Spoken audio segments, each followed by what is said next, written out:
So we're here the third week of June. I think today's temps are still going to be just below 100 degrees.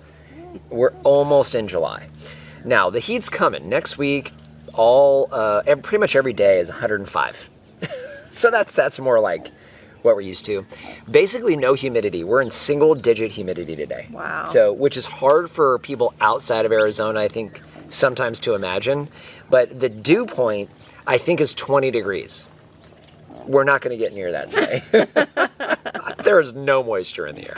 So now you did a little bit of fertilizing this week. Specifically, what? I had just a few more things to fertilize, and that was the potted roses up front. So use the Ivy Organics on that. It's been doing fantastic.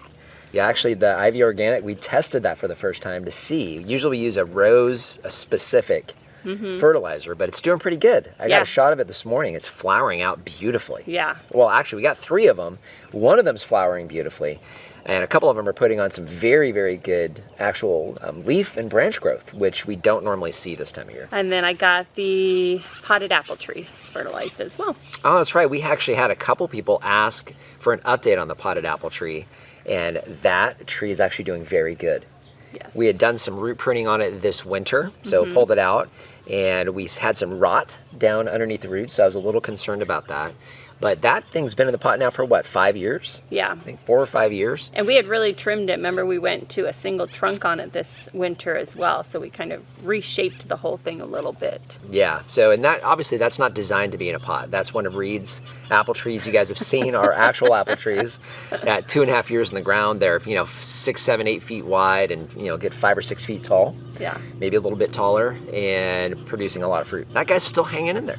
Yeah, he had a few pieces of fruit on him this year too. He did. I think there was 3 or 4 apples that we got. Her. He? It's a her. It's definitely a her. If it's gonna give us fruit, it's a her. Okay. Yeah. Basically 90 inches.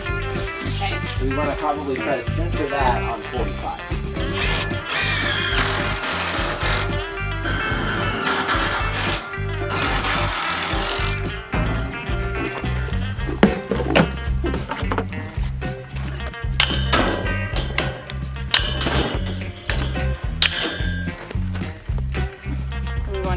We need to open that way. I think we need it to open that way. Boy, look at that. That's like perfect.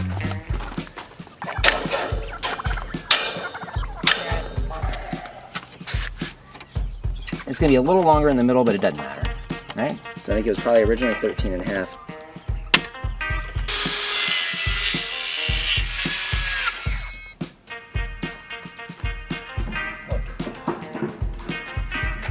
Right there.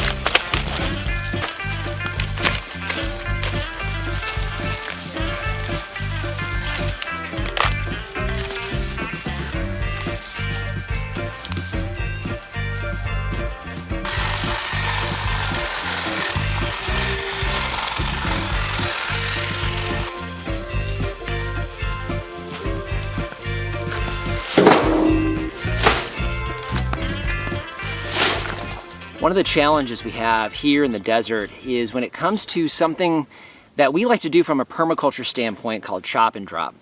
The idea behind it is you have certain plants that put roots down nice and deep. They grow very quickly. They put on a lot of green mass above the surface, and you can utilize that green mass as mulch and fertilizer for your different trees. So one of the things that's very common is comfrey. You'll find that in a lot of different tutorials on YouTube. Now, comfrey, we have not attempted here. One of the things that's a challenge for us, obviously, is water, and it will need some water and some shade. Now, you can grow those under trees. We prefer not to for several reasons here on our fruit trees, but we do grow sorghum, and it grows really well for us here in the desert. In fact, sorghum Sudan grass is the type of sorghum that we use, and it's perennial for us. We've had it come back year after year in the areas where it's established. Today you saw me cutting back some of the sorghum that's come up first here in some of the areas we have planted out for our turkeys, as well as our berry cane patch. We cut those several times during the summer months. It grows all summer long and into fall. And what we do is we utilize that as the chop and drop around some of our fruit trees. You'll see our banana here behind me that we're gonna be doing it here for in just a moment. Now you can also see that we have ground cover down here. These are our sweet potatoes that come back. Those we do have planted in this area because we don't use irrigation rings here. So we're utilizing this as a ground cover. We're also going to utilize the sorghum as another mineral source for the banana tree because those leaves have minerals that the deep roots from the sorghum grass are pulling and mining out of the ground, and we're putting those around our fruit trees. So the question we always get is, what can we utilize for chop and drop, and what's our best option? In my opinion, for us here in the desert, it's definitely sorghum.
shake that out so we can get that dirt in there.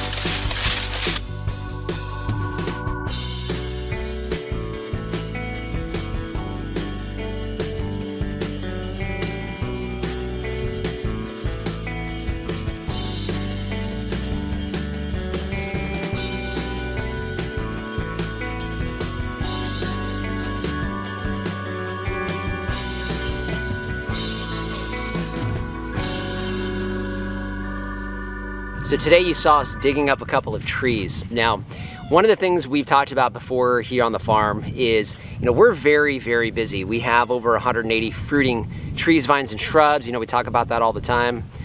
And one of the things that we don't do here is we don't really baby our trees. If we have a problem with one of our trees, we let it go. Like everything else out here in the desert, us included, we have to be able to deal with the elements in our challenges. Now, we have a lot of success with our trees, but like everybody, there are times we lose trees and we're not exactly sure why.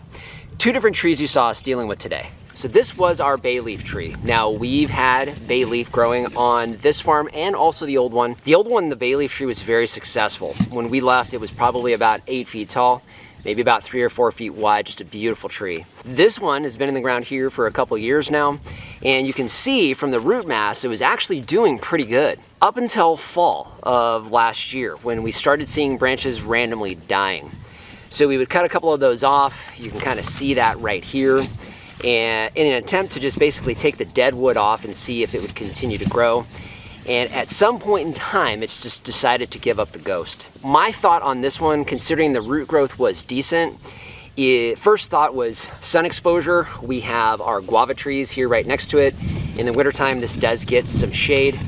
Now, during the summertime, you can see here, it's just fine. And this tree does really well in full sun. We've noticed that from the old farm. And then also the soil itself, there's plenty of moisture in this soil, but it's not overly moist. So in the end, the water level for this, I think, was fine as well.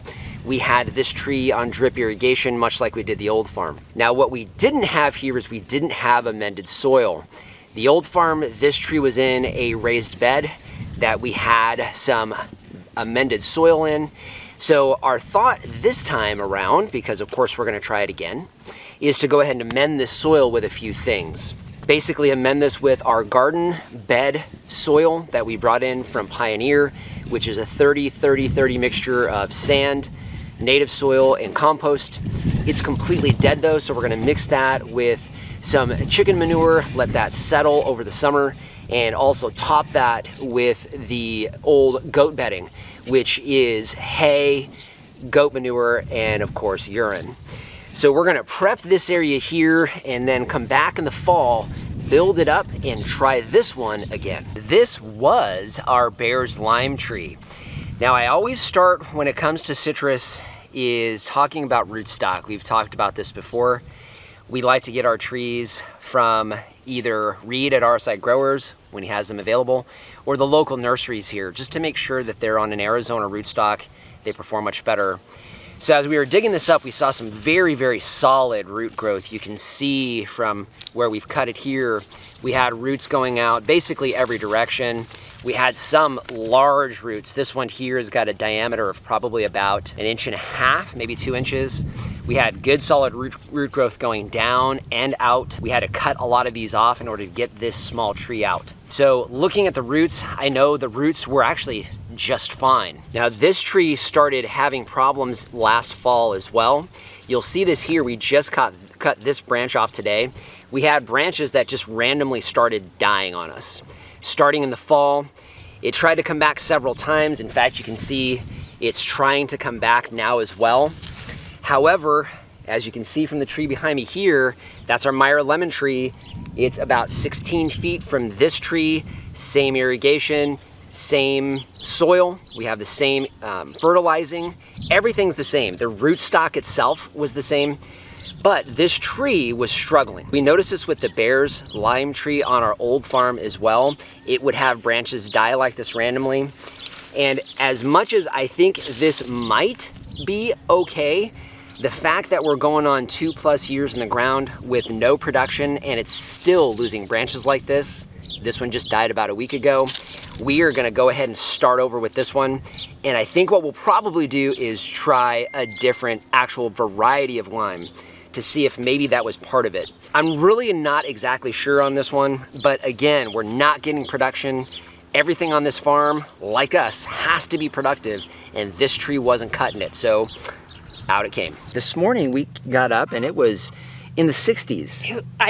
It was nice. I had to put a sweatshirt on to go outside. It's the end of June and we're in the 60s with a sweatshirt. It was fantastic. Yeah. I love this weather. It's beautiful. Yeah, I'm not gonna complain. No, but it's gonna be weird. 114 next weekend. Oh my goodness. So there you go. Okay.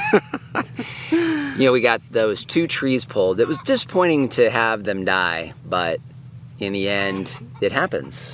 We don't know sometimes what it is, and obviously it was something, but for us, it doesn't really matter. It is what it is, and we've got beautiful trees like this jujube around us that grow just fine without any help, and so they're out of here. Gone. Yeah. Get replaced. Yes. One of the cool parts about it yesterday was all the worm activity that we saw around that tree. There's so much. It's great. Everywhere where we have any type of water and a little bit of soil underneath wood chips, we have worms all over the place.